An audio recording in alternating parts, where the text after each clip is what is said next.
YouTube open பண்ணாலே ஒரே கல்யாணம் இருக்கும்போது இந்த ஒரு நோட்டு கிடச்சிது. என்ன நோட்டோட வேர்ல்டில் கல்யாணம் முடிஞ்ச புதுசில் எல்லாருமே போகிற மாதிரி தான் நானும் போனேன். இத்தனைக்கும் நாங்கள் love marriage. Hi, welcome back to guys fairyland. போன வாரம் யூடியூப் ஓப்பன் பண்ணாலே ஒரே கல்யாண வீடியோவில் ஒரு கல்யாண வீடியோ, அதை பற்றின பாசிட்டிவ் அண்ட் கான்ட்ராவர்சிஸ் தான். ஆனால் நான் இப்போ பேச போகிறது அந்த கல்யாணத்தை பற்றி இல்லை, நம்ம எல்லாரோட கல்யாணத்தை பற்றி. முக்கியமாக என்னோட கல்யாணம், அதுக்கப்புறமா நடந்த விஷயங்களை பற்றி தான் இந்த வீடியோவில் பார்க்க போகிறோம். வீடை கொஞ்சம் க்ளீன் பண்ணிகிட்டு இருக்கும்போது இந்த ஒரு நோட்டு கிடச்சிது. என்ன நோட்டோட வந்துட்டேன் அப்படின்னு பார்க்குறீங்களா? இந்த நோட்டு 2016-17 நானே எழுதின சில கிறுக்கெழுக்கள் தான் இருக்கும். வீட்டில் உள்ள கணக்குகள், அப்புறமா சில என்னோடய மனசுக்கு கஷ்டமானப்பெல்லாம் இந்த நோட்டில் தான் சில இதெல்லாம் எழுதி வைப்பேன். அப்போ என்னோடய கண்ணுக்கு பட்டதான் இங்கே ஒரு போடுறேன் பாருங்கள். என்னோடய ஒரு கிறுக்கல் தான் அதுன்னு வச்சுக்கோங்களேன். அப்போது அது என்னது அப்படின்னு இந்த இதில் கூட வச்சுருக்கேன், காமிக்கிறேன். இங்கே இருக்கு, தெரியுதா உங்களுக்கு? கிளியராக தெரியுதான்னு தெரியல. நான் என்னென்னு ரீட் பண்ணி சொல்கிறேன்.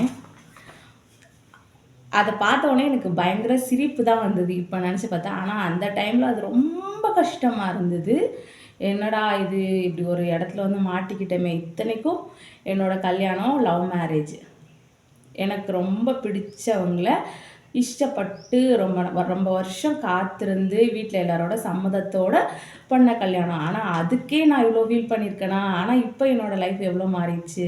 இப்போ கல்யாணம் முடிஞ்ச புதுசில் எல்லாருக்குமே இப்படி தான் இருக்குமா அப்படிங்கிற ஒரு எண்ணத்தில் தான் நான் இந்த வீடியோவே இப்போ பதிவிடுறேன். நான் ரீட் பண்ணுறேன் இதை நோட்டை. மனைவி வலிக்கிறது இதயம், இழந்து விட்டோமோ சுயமரியாதையை என பின்தான் தெரிகிறது, இழந்தது சுயமரியாதையை அல்ல என் சுய அடையாளத்தை. இல்லறத்தில் மனைவியாக நான் வீட்டில் சுட்டியாக சுற்றி திரிந்தேன். அம்மா வீட்டில் அம்மா அழைப்பது கூட தெரிந்தும் தெரியாமல் அறிந்தும் அறியாமல் இருந்தது எத்தனையோ நாட்கள்.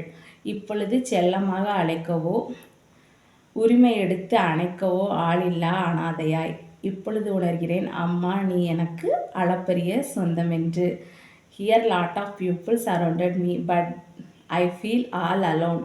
Want you அம்மா, you are always special to me அப்படின்னு போட்டிருக்கேன். ஆனால் இப்போ இதை நினச்சி பார்த்தா ரொம்ப காமெடியாக இருக்குது. ஒரு 2-3 மாதம் கல்யாணம் முடிஞ்சு ஒரு ட்ரீமாக ஒரு இமேஜினரி வேர்ல்டுக்குள்ளே தான் நம்ம போகிறோம். நமக்கு இந்த மாதிரியெல்லாம் இருக்கும்.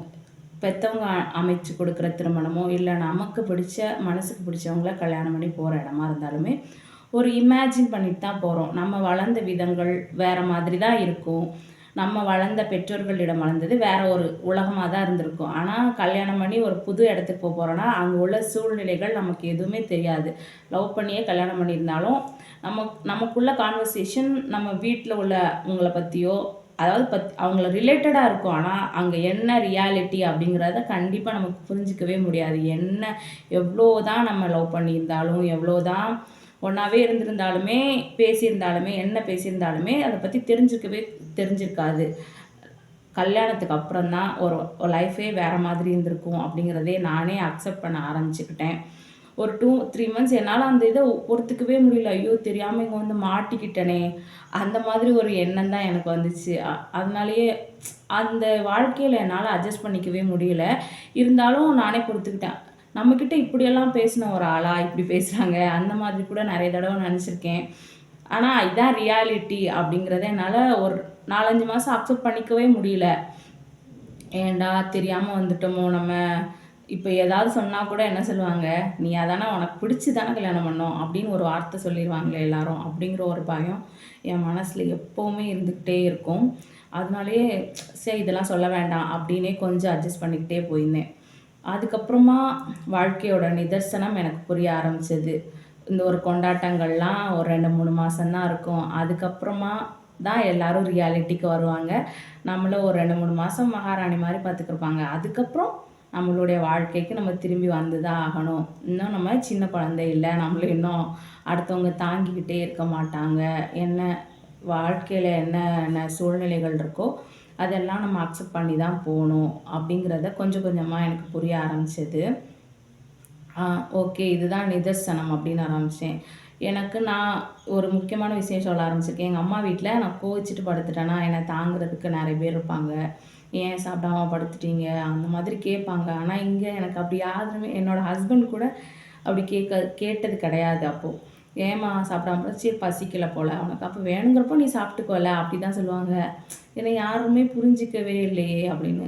ஆனால் ஒரு விஷயம், ஒரு பொண்ணு ஒரு இடத்துல மாறி கல்யாணம் முடிஞ்சு போகிறாங்கன்னா ஒரு செடியை ஒரு இடத்துல இருந்து பிடுங்கி வேறு இடத்துல நட்டு வைக்கிற மாதிரி தான்.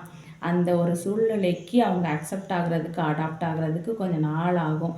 அதே மாதிரி பெண்களுமே கல்யாணம் முடிஞ்சு போனோடனே இந்த இடத்துல என்னால் அட்ஜஸ்ட் பண்ணிக்கவே முடியாது அப்படின்னு சொல்லி வீட்டில் வந்து ஒரே கம்ப்ளைண்ட் பண்ணிவிட்டு நான் இங்கே இருக்க மாட்டேன், என்னை ஏன் தேவையில்லாமல் இந்த இடத்துல கல்யாணம் பண்ணி கொடுத்துட்டீங்க, என்னால் அட்ஜஸ்ட் பண்ணிக்கவே முடியாது அப்படின்னு ஒரு கல்யாணம் முடிஞ்ச 4-5 மாதத்துலேயோ இல்லை 1 இயர்க்குள்ளேயோ கண்டிப்பாக பிரிஞ்சு வந்துடாதீங்க. உங்களுக்கு நல்ல ஒரு லைஃப் அதுக்கப்புறமா இருக்குது. அதுக்கு பெஸ்ட் எக்ஸாம்பிள் நான் தான். ஏன்னா எனக்கு அவ்வளோ பிரச்சனை இருந்தது. நான் கண்டிப்பாக எங்கள் வீட்டில் அதை சொன்னதே கிடையாது. எனக்கும் என் ஹஸ்பண்டுக்குமே நிறைய ப்ராப்ளம் இருந்தது. ஒன்றுமே இல்லை, எனக்கு சமைக்க அவ்வளோவா தெரியவே தெரியாது தான். கொஞ்சமாக தெரியும். ஃபஸ்ட் டைம் நான் சமைக்கும்போது ஃப்ரைட் ரைஸ் ஏதோ ஒன்று சமைக்கிறதுக்கு சாப்பாடு குழஞ்சி போச்சு. ஃப்ரைட் ரைஸ்க்கு சாப்பாடு குழஞ்சா எவ்வளோ கண்ட்ராவியாக இருக்கும். அது இப்போ நினச்சி பார்த்தா என்னடா இப்படி பண்ணி வச்சுருந்துருக்கனே அப்படின்லாம் நினைப்பேன். ஆனால் அதுக்கு அவ்வளோ சண்டை வந்தது எனக்கும் அவங்களுக்கும். என்னடா இந்த ஒரு சின்ன சாப்பாடுக்கு இவ்வளோ சண்டை போடுவாங்களா அப்படிலாம் நான் நினச்சேன். அன்றைக்கி அவ்வளோ அழுதேன் நான். அப்போல்லாம் இந்த மாதிரி தான் எழுதி வச்சுருக்கேன், நிறைய கிறுக்கல்கள் எழுதி வச்சேன் அந்த டைமும். ஆனால் இப்போ அதை ரீட் பண்ணி பார்க்கும்போது சின்ன விஷயத்துக்கெல்லாம் நான் எப்படி அழுதுருக்கேன் உட்காந்து அந்த மாதிரிலாம் ஃபீல் பண்ணுவேன். அதே மாதிரி கல்யாணம் அப்படின்னா இந்த மாதிரிலாம் இருக்கும் அப்படின்னு சினிமேட்டிக்காக கண்டிப்பாக நினச்சி ஒரு திருமண வாழ்க்கையில் என்ட்ராகவே கூடாது. நம்ம ரியாலிட்டி வேறு, இமேஜினரி வேறு தான். எல்லாருக்குமே அந்த இமேஜினரி லைஃப்பில் இருக்கிற மாதிரி ஒரு வாழ்க்கையோ திருமணமோ கண்டிப்பாக அமையாது. கல்யாணம் முடிஞ்ச உடனே இந்த மாதிரியெல்லாம் இருக்கணும் அப்படின்னு நம்ம நினச்சிட்டு இருக்க மாதிரி தான் நம்மளோட ஸ்பௌஸும் வருவாங்க.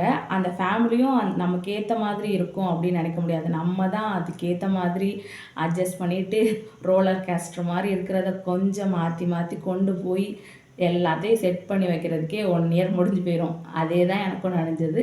ஆனால் இப்போல்லாம் அதை நினச்சி பார்த்தா இதுக்கு போய் இந்த சின்ன விஷயத்துக்கெலாம் இவ்வளோ ஃபீல் பண்ணி அழுதுருக்கேனா அப்படின்னு நினச்சி பார்க்குறேன்.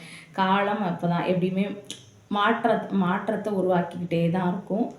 நம்மளும் அதுக்கேற்ற மாதிரி கொஞ்சம் மெச்சூர்ட் ஆகி திங்க் பண்ணணும். ஏதோ ஒரு சின்ன பிரச்சனைனாலுமே பேரண்ட்ஸ் கிட்ட சொல்லி அது பெரிய ஒரு பிரளயமாக மாற்றினதுனால தான் இப்போ நிறைய டிவோர்ஸஸ் ஏற்படுறதுக்கு முக்கிய காரணமே அதுதான். அதுவும் கல்யாணம் முடிஞ்சு 1 வருஷம் 2 வருஷத்துக்குலாம் ஒன்றுமே புரிஞ்சிக்கவே முடியாது. அதுக்குள்ளேயும் டைவர்ஸ் அப்ளை பண்ணி நம்ம பிரிஞ்சிடலாம் அப்படிங்கிற முடிவு எடுக்கிறதுலாம் என்னை பொறுத்தளவில் ரொம்ப தவறான முடிவுன்னு நான் நினைக்கிறேன். அதே மாதிரி கொண்டாட்டமாகவே இருக்காது திருமண வாழ்க்கை அப்படிங்கிறத யதார்த்தத்தை புரிஞ்சுக்கிட்டு எல்லோரும் லைஃப்பை அட்ஜஸ்ட் பண்ணி வாழ்ந்தால் நம்ம லைஃப் ரொம்ப ஜாலியாக இருக்கும். கல்யாணம் கொண்டாட்டம் ஒரு 2 மாதம்தான். அதுக்கப்புறம் நம்ம ரியாலிட்டி லைஃப்க்கு வந்து தான் ஆகணும். இதை சொல்கிறதுக்காக தான் இந்த வீடியோ போட்டேன். என்னோடய வீடியோ பிடிச்சிருந்ததுன்னா என்னோடய வீடியோவுக்கு லைக் பண்ணிவிட்டு என்ன அப்படின்னு சொல்லியும் உங்களோட கருத்துக்களை கமெண்ட்ஸில் பதிவிடுங்க. நீங்கள் உங்கள் கமெண்ட்ஸில் என்ன அப்படின்னு எனக்கு சொன்னால் தான் என்னோடய வீடியோஸ் உங்களுக்கு பிடிச்சிருக்கா அப்படின்னு சொன்னால் தான் நான் எந்த மாதிரி வீடியோஸ் உங்களுக்கு கொடுக்கலாம் அப்படிங்கிறதையும் சொல்லுங்கள். அதுக்கேற்ற மாதிரி தான் நான் உங்களுக்கு வீடியோஸ் ப்ரொவைட் பண்ண முடியும். எனக்கும் அது கொஞ்சம் உதவியாக இருக்கும். அடுத்தடுத்த வீடியோக்கள் என்ன மாதிரி நான் கொடுக்கலாம் அப்படின்னு கொஞ்சம் நீங்களும் அதனால் கமெண்ட் பண்ண மறந்துடாதீங்க. ரொம்ப நன்றி.